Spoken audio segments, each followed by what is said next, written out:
Welcome to my channel. ఈరోజు అయితే నేను మంచి మటన్ కర్రీ చేస్తున్నానండి. ఈ కర్రీని ఒక్కటిగా చేసుకున్నాం అంటే బగారా రైస్లకు కానీ, వైట్ అన్నంలకు కానీ, చపాతీలకు కానీ, పుల్కాలకు కానీ చాలా బాగుంటుంది.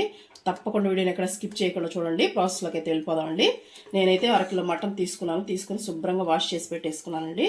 వాష్ చేసి పెట్టేసుకొని ఇంక మీకు ఇప్పుడు చూపిస్తాను ఏం చేయాలండి. చూడండి, ఒక కుక్కర్ తీసుకొని మటన్ వేసేసుకున్నామండి.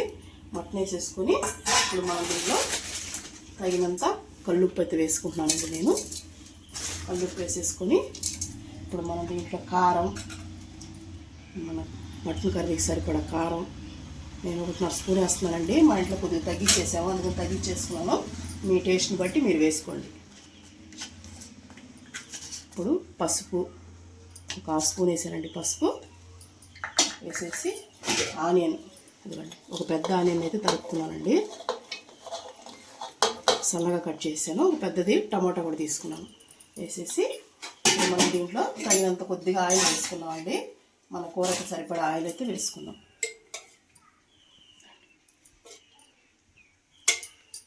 ఒక 2 స్పూన్లు అయితే వేసానండి.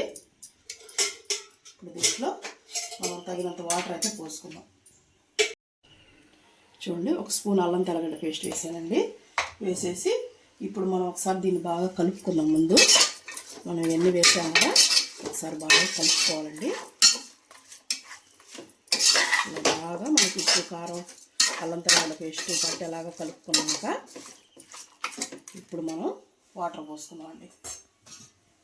మనకి మటన్కి సరే చూసుకోండి. మీరు మటన్కి ఎంత పడతాయో మీకు తెలుస్తుంది కదా. మటన్ మునిగేంత వరకు పోసుకోండి.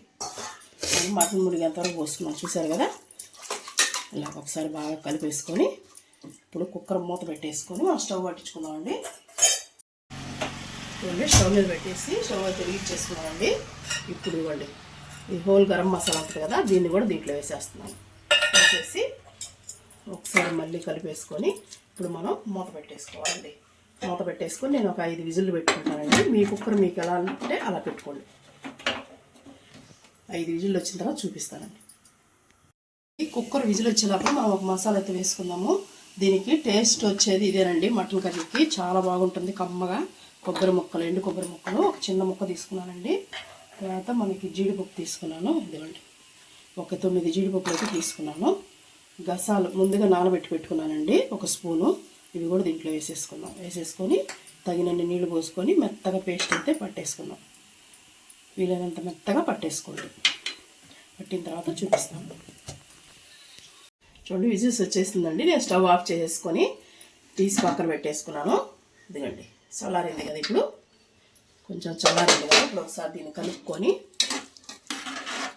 చూసారు కదా. ఇప్పుడు మనం దీన్ని మళ్ళీ స్టవ్ అంటించుకుందామండి. స్టవ్ అంటించేసుకొని ఇప్పుడు మనం జీడిపప్పు, గసాలు పేస్ట్ చేసుకున్నాం కదా, అదైతే వేసేసుకుందాం. వేసుకొని ఒకసారి బాగా కలిపి దీన్ని మళ్ళీ ఉడకనియాలండి. మనకి దగ్గర పడేదాకా ఉడకనియాలి. చూడండి, దగ్గర పడుతుంది కదా. ఇప్పుడు వేయించి పొడి చేసుకున్న ధనియాల పొడి, వేయించి పొడి చేసుకున్న జీలకర్ర పొడి, గరం మసాలా ఒక 1/2 స్పూన్ వేస్తున్నానండి. ఎక్కువ వేయట్లేదు నేను. వేసేసి కొంచెం మనం దగ్గర పడేంత వరకు కొత్తిమీర కూడా వేసేసుకున్నామండి. ఇప్పుడే కొంచెం కొత్తిమీర కూడా వేసేసుకొని పుదీనా 2 కలిపి వేసుకున్నానండి. ఇప్పుడు మనం దగ్గర పడేంత వరకు కుక్ చేసుకుందాం.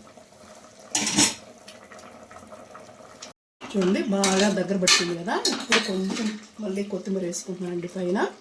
వేసేసుకొని ఇప్పుడు స్టవ్ ఆఫ్ చేసేసుకున్నామండి. అంతేనండి, మటన్ కర్రీ అయితే రెడీ అయిపోయింది. చూడండి ఎంత బాగుందో. జీడిపప్పు వేసి మటన్ కర్రీ రెడీ అయిపోయిందండి. ఈ వీడియో నచ్చితే లైక్ చేయండి.